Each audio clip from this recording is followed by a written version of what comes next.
ألا لله الدين الخالص۔ آج نبی علیہ السلام آئے ہیں اور آپ علیہ السلام ہی نے، جیسا کہ آپ کا مبارک تھا، آپ ہی نے اس کو تحنیک کیا ہے۔ تحنیک کہتے ہیں گڑتی دینے کو۔ تحنیک کے لفظ کو یاد رکھیے، آپ مسلم ہیں، اب آپ ہندوؤں والے لفظ چھوڑ دیں، اب مسلمانوں والے لفظ استعمال کیا کریں۔ تے، ہے، نون، یہ اور کاف کشش والی، ٹھیک ہے نا؟ تو تحنیک کیا رسول اللہ صلی اللہ علیہ وآلہ وسلم نے۔ بچے کے منہ کے نبی علیہ السلام نے کھجور چبائی اور چبانے کے بعد اس کو اپنے لعاب میں مکس کیا، اور مکس کرنے کے بعد نبی علیہ السلام سے اس میں سے معمولی سا، جو بالکل معمولی سا ہوتا ہے میٹھا، وہ بچے کے یہ تالو کو لگا دیا جاتا ہے، اوپر سے وہ چاٹتا رہے گا۔ یہ ہے اصل تحنیک کا یہ طریقہ کار ہے۔ آج کے دور میں کسی آدمی کو دیکھنا چاہیے کہ کس سے آپ تحنیک کروا رہے ہیں۔ اور نبی علیہ السلام نے اس بچے کے کان میں خود اذان مبارک دی ہے، خود رسول اللہ صلی اللہ علیہ وسلم نے اس بچے کے کان میں اذان دی۔ جب بچے نے سنا ہوگا اللہ اکبر، تو یہ تمہاری اور میری اذان نہیں ہے، اس کو اقبال نے ڈیفائن کیا ہے، غرچہ الفاظ میں کچھ تفاوت نہیں، ملا کی اذان اور ہے اور مجاہد کی اذان اور۔ تو یہاں پر سن لو کہ مجاہد کی بھی اذان اور ہے اور نبی کی اذان اور۔ نبی جس جذبے اور جس چیز اور جس پس منظر کو سامنے رکھ کر اذان دیتا ہے، وہ معمولی چیز نہیں ہے۔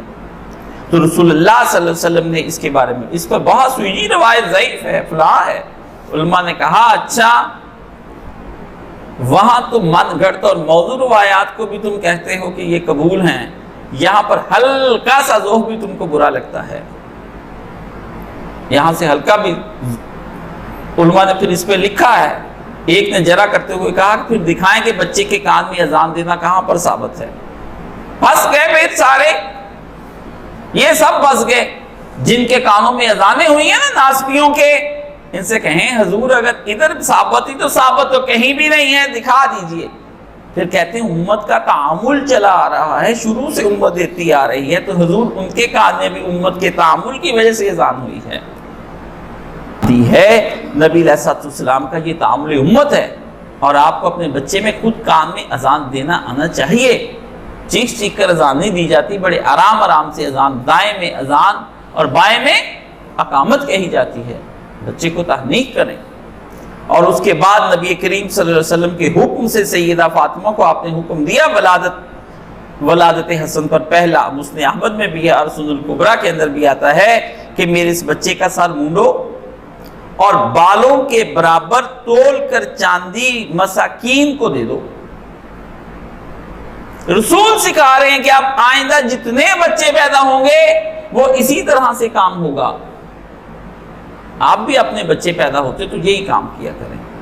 اور اس کے بعد نبی کریم صلی اللہ علیہ وسلم کی ایک اچھا کام یہ ہے کہ بچے کے سر پر ہلکا سا جب منڈا لیں، صاف سر کر کے تھوڑا سا زعفران جو ہے وہ بچے کے سر پہ لگا دیں، تھوڑا سا زعفران، اور ادھر بچے کا سر مونڈا جا رہا ہو، ادھر زمین پر ایک بکرا ذبح کیا جا رہا ہو، دونوں کام اکٹھے، نائی سر پہ رکھے اس طرح، کسائی گلے پہ چھری رکھے۔ یہ طریقہ کار ہے۔ عربوں کے اندر اس بچے کا جو جانور کا خون ہوتا تھا وہ سر کو لگا دیا جاتا تھا برکت کے لیے۔ اس کی مخالفت کرتے ہوئے زعفران ہے یہ سنت بھی لگا دینا، کہ تاکہ ہم بھی بالکل اسی طرح کبھی وقت آیا تو بچہ بھی ذبح کر دیں گے اسلام کی راہ میں۔ سیکھنا پڑے گا نا، اسلامی کلچر، اسلامی تہذیب، سیولائزیشن پر سیکھنی پڑے گی نا محمد رسول اللہ سے۔ بانڈ اور خسرے اور مراسی اور کنجریاں اور رنڈیاں بلا کر ڈانس کرتے ہو ناچتے بچے کے پیدا ہونے پر، لوریاں دلاتے ہو، مشرکانہ لوریاں کبھی ہوتی تھیں، اور باہر کے محلے والے کھڑے ہو کے ڈھول والے کو اور اس پہ بجا کر اس کے کوئی سخی سرور کی لوری دے رہا، شہباز کے اندر کی لوری دے رہا، کیا کر رہے ہو؟ کہ علموں کے نیچے لے کر جا رہا ہے، عباس کے علم کے نیچے بچہ لے کر جاؤں گا، تازیے کے قریب بچہ لے کر جاؤں گا، شبیہ ذوالجناح کے نیچے سے گزاروں گا۔ کیا کر رہے ہو اہل بیت رسول؟ کیا فقط تمہارے ماتم منانے کے لیے اور تمہاری ان بدعات کے لیے رہ گئے ہیں، یا تمہاری ان رسومات کے لیے رہ گئے ہیں؟ رسول نے اہل بیت کو نور بنایا ہمارے لیے، اور آپ اس کو ظلمت بنا رہے ہیں. آپ کی زندگی اہل بیت رسول کا ذکر سنتے تو گزر جاتی ہے، اہل بیت کی پیروکاری میں نہیں گزرتی. حسن کے ساتھ جو کچھ ہو رہا ہے آج تک امت کا متدین نیکوکار طبقہ وہی کچھ کرتا آ رہا ہے. آپ حسن کی پیروی میں ہیں. جنو اپنی اولادیں. ہاں یزید کا کہیں پتہ چلا تم کو مجھے ضرور اطلاع دینا کہ اس کے ابا نے کیا کیا تھا اس کے زندہ ہونے پر، مجھے ضرور اطلاع بھجوا دینا. دشمنان اہل بیت کی زندگیوں میں سے مجھے کبھی کوئی راہ دکھانا. رسول ساتھ کھڑے ہیں، رسول کے ساتھ کھڑے، محمد رسول اللہ صلی اللہ علیہ وآلہ وسلم خاتم النبیین کھڑے ہیں. رسول نے اہل بیت کے ساتھ یہ کر کے دکھایا ہے. اور دکھائیں نا کہاں پر یہ سارا حکم آیا. اہل بیت رسول کے ساتھ یہ نہیں ہو سکتا، اور میرے حسن کے ساتھ تو کبھی نہیں ہو سکتا. سلام تجھ پر میرے امام حسن مظلوم، آپ مجتبی ہیں، آپ مصطفیٰ ہیں. آج تک امت کے لیے جس کی زندگی کا پہلا دن لعاب، تہنیک اور رسول اللہ صلی اللہ علیہ وسلم کی اذانیں اور بچے کے یہ سب جس کے لیے مشعل راہ ہوں، آپ اس کو کیا کہہ رہے ہیں؟ ذرا اس کا سنیے. پہلے اس کے فضائل تو سنیں، ممکن فضائل کا حامل آدمی ہے. علی مرتضیٰ سے رسول خدا صلی اللہ علیہ وآلہ وسلم نے فرمایا، ترمذی شریف میں جا کر دیکھیے، کہ حسن کے عقیقے میں ایک بکری ذبح کی اور فرمایا اے فاطمہ اس کا سر مونڈ دو، بالوں کے برابر صدقہ کرو. انہوں نے بالوں کا وزن کیا تو 1 درہم کے برابر یا سے کم وزن کے ہوئے ہیں.